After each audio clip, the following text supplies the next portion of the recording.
Hello, good morning, everyone. My name is Kris Eul. I'm the co-founder of Kinetic, and thank you so much for joining the Minibar session this morning on building a company during a pandemic. So today what we're going to talk about is we're going to recap some of the earlier events from later this spring, of which when the pandemic started unfolding, especially here, focusing here in the US, some of the events that played out and some of the opportunities that were created from the pandemic that we saw as a means to start a company during what is seen as a really unfortunate and generally an unfavorable time. So as we're going through this today, I highly encourage you to share your feedback or share your questions within the comments section. Happy to answer those along the way. And of course, if at the end of the session too, if there's some time for Q&A, I would love to interact as well.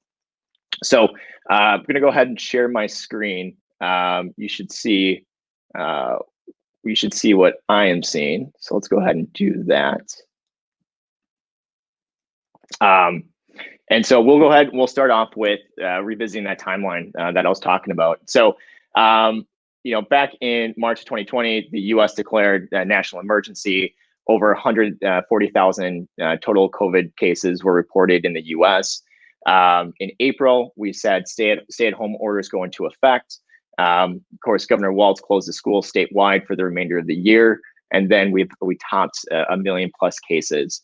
So a couple of themes as you look here, and I won't go through everything on the timeline, but a couple of key themes that really caught our attention within this timeline as COVID-19 started unfolding, and as it seemed like every minute there was a new update or something new that was happening with this novel virus. We saw that the virus was very active. It wasn't going away anytime soon.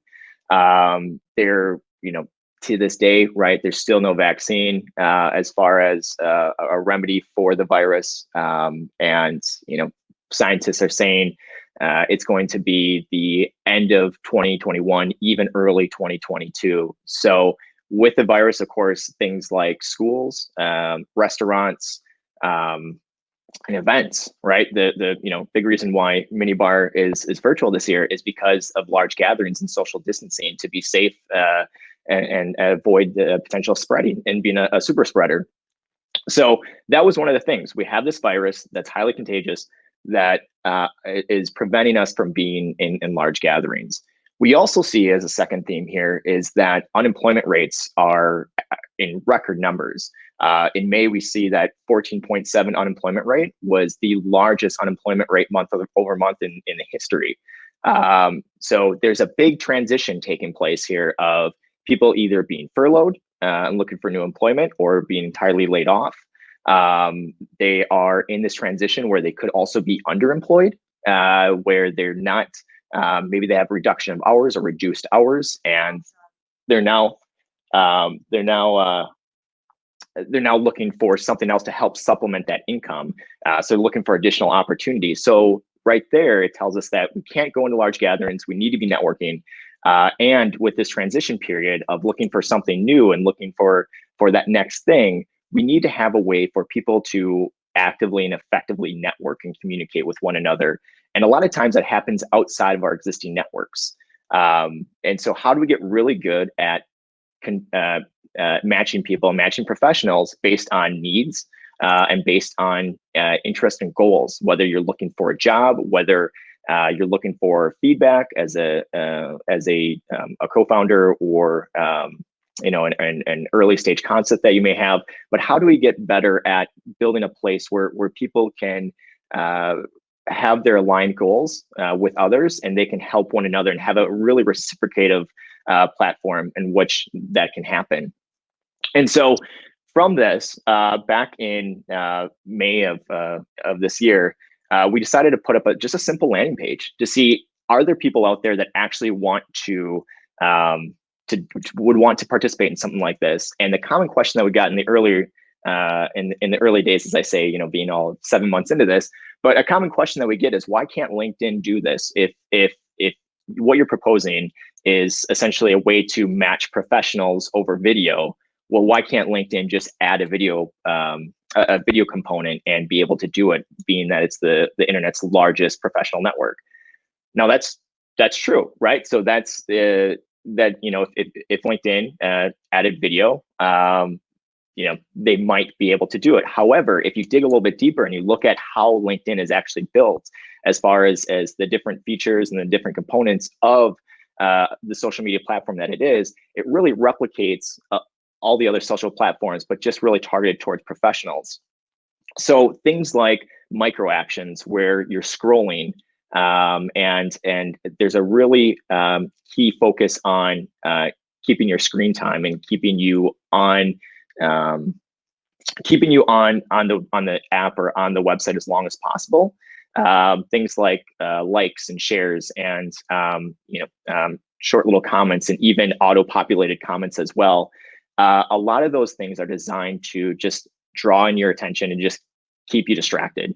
Where what we're building is something that's much more focused on minimizing that time to value, or that TTV, and getting you to those conversations with those aligned professionals to have those discussions as quickly as possible. So we put up the landing page. We got about 100 or so people that signed up within the first couple of weeks, which is great. We didn't really do any promotion of it. So it showed us that there's a little bit of interest. And so with everyone that signed up, we went ahead and did a customer interview with them. So we wanted to hear exactly what interests you in signing up. Do you use LinkedIn today? How do you use LinkedIn? And just to get to better understand some of their motivations on what makes them curious about signing up for a platform that isn't currently available, that helps people connect aligned professionals over video. So when we take a look here, some of the feedback we got from LinkedIn, I think this first one is just like one of the best. LinkedIn is where relationships go to die, right? I think that, again, with social media, what you'll find is that they're very a lot of the metrics that they focus on are very much in vanity, or it's fast fleeting value. So things like the follower number, right? So the average LinkedIn member has over 900 followers.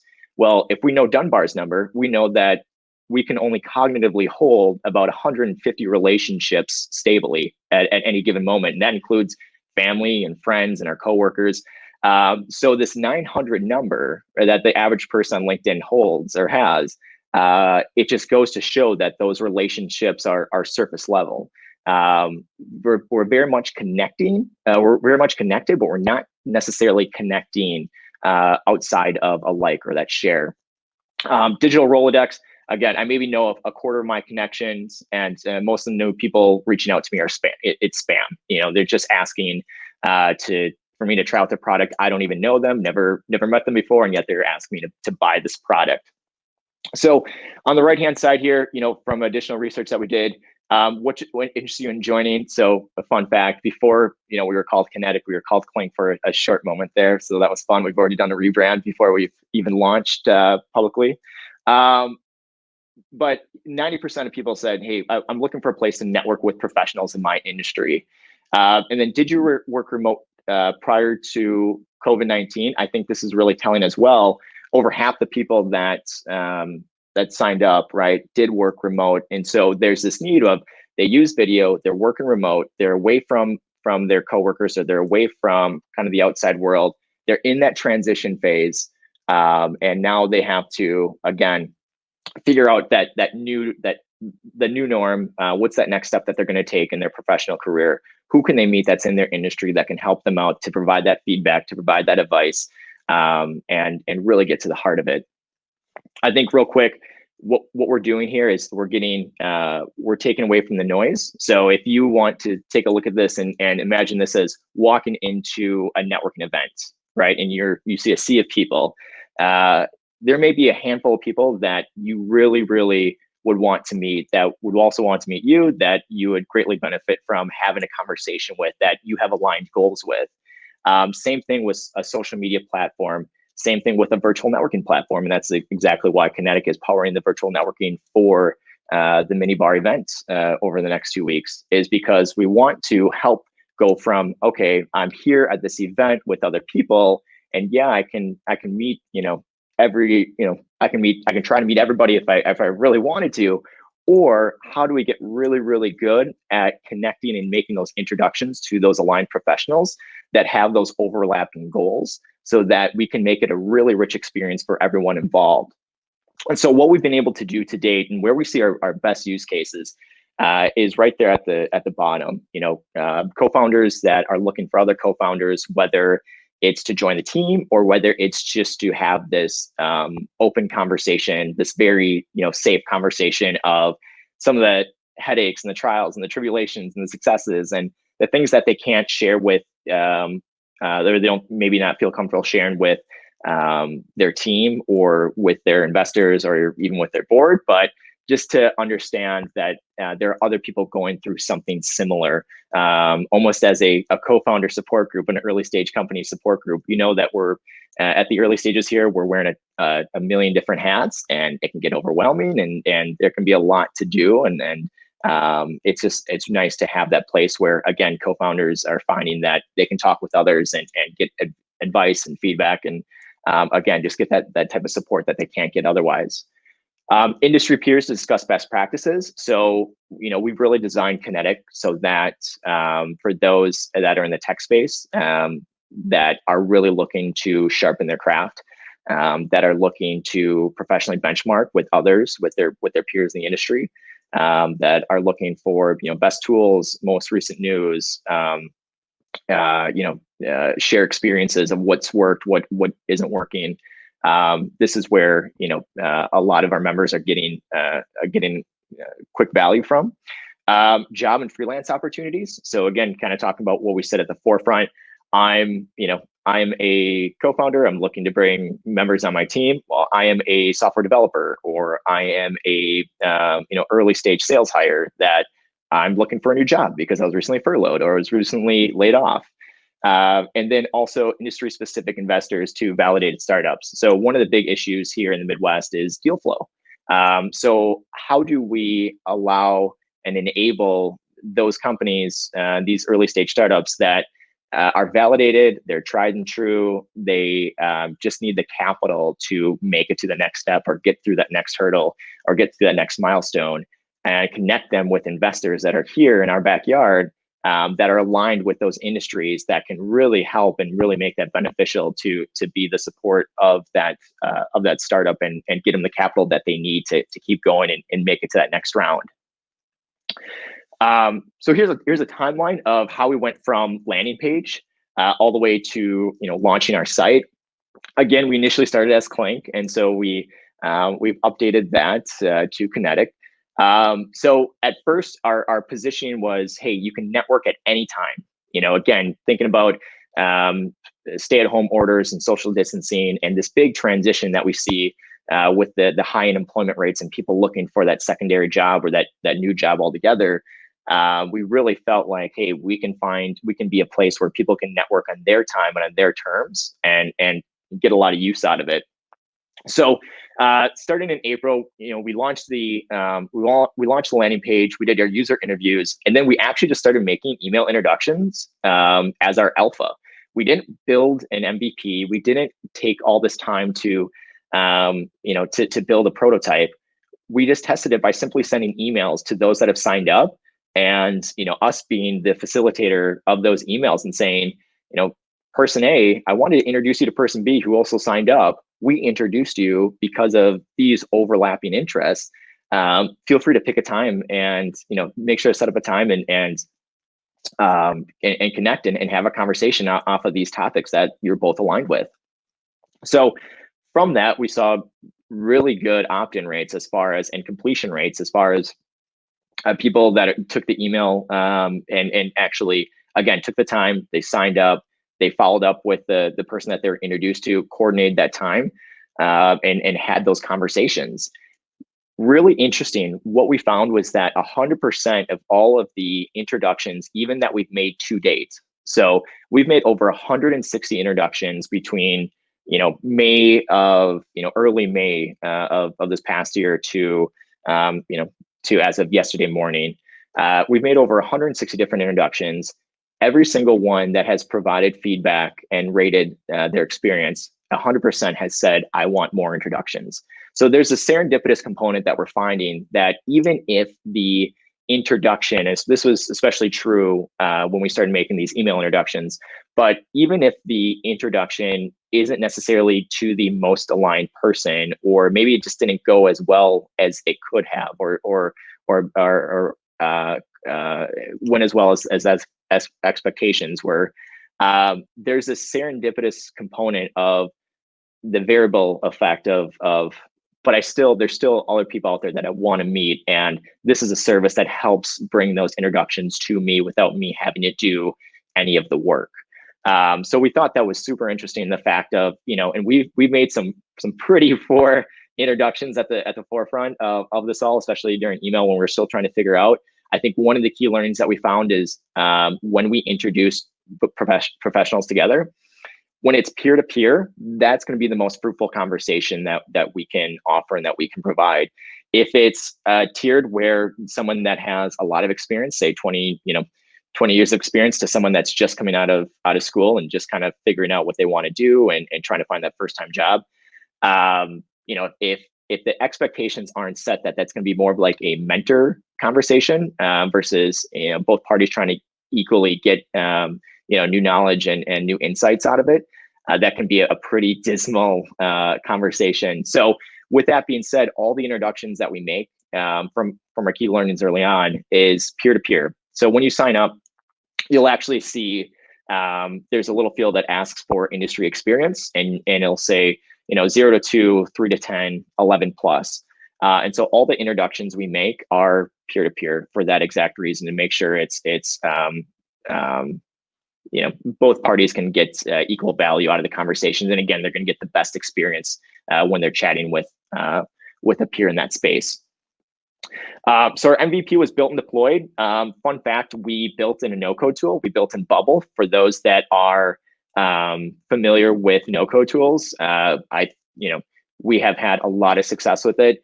We essentially learned the no-code tool and launched our MVP within a month's time. So that is incredible. As a non-technical person, the fact that I can go into this no-code tool and I can make updates along the way, I can make adjustments, and I'm not going to, I won't do anything major by any means, but I can make little tweaks and little bug updates. That's pretty significant. I think that if you are building an MVP right now for your company or for your idea, that definitely take a look into no-code tools. Bubble's been a big success for us, but there's also, I know, Webflows and a few others out there too, but would highly recommend you taking a look at those. And then just before June, we started making our introductions via the platform. So instead of going to email, everything was done right there in the platform, and it was good to go. So I know I'm running out of time here. I got about 5 minutes left. So here's how it works. We are live right now. Again, we are powering the virtual networking for this event. We've made introductions already between attendees here at Minibar. So if you haven't done so already, highly encourage you to join at joinkinetic.com, fill out a profile, just sign up as a new member, and we will get you set up with some introductions for, again, other line professionals that are here. Today, we're a community of just over 300 members. Again, very much focused here in the startup space, as well as the tech space. These are some of the experiences that have occurred already, from actual members that are getting some really good value out of just being part of the conversation and being involved. So Jessica and Ranjan, I think, is one of my favorite stories. They didn't know one another before Kinetic and signing up. They were introduced to one another, had a couple of follow-up conversations. And from that, Jessica actually asked Ranjan to be an advisor to her company. And he's actually helping her close that seed round of funding, which is, again, incredibly exciting. And then right below there, it's Michelle and Jeremy. Again, didn't know one another before joining Kinetic. Michelle is actually launching a new MVP that focuses on expediting FDA approval for medical devices. Jeremy, on the other hand, happens to be a co-founder of a medical device company. So we made the introduction. You can see from Michelle's feedback that they talked for nearly 2 hours, and that it just it was really, really good feedback. It was really good conversation. And Jeremy, on the other hand, this certainly was not a one-sided conversation. Jeremy, on the other hand, is the type of person that loves to provide that feedback and loves to provide insight and shares experiences.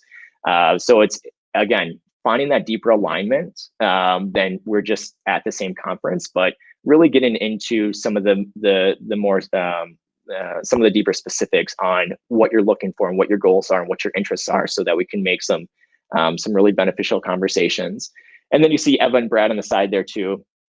Again, both local here in the Minneapolis area. But Eva's saying, we got into real business problems that we're trying to solve and tackle. It's great to chat with each other and with other driven people. And then, of course, Brad is saying, hey, I like to network on my time and with high caliber folks. So we are seeing that early stage that it is coming to, it is panning out. It is, we are creating a place where people can get that value from and can really, again, have a place to have a conversation more than just a like or a scroll or retweet, but really dig into the details and have that platform to talk about the details.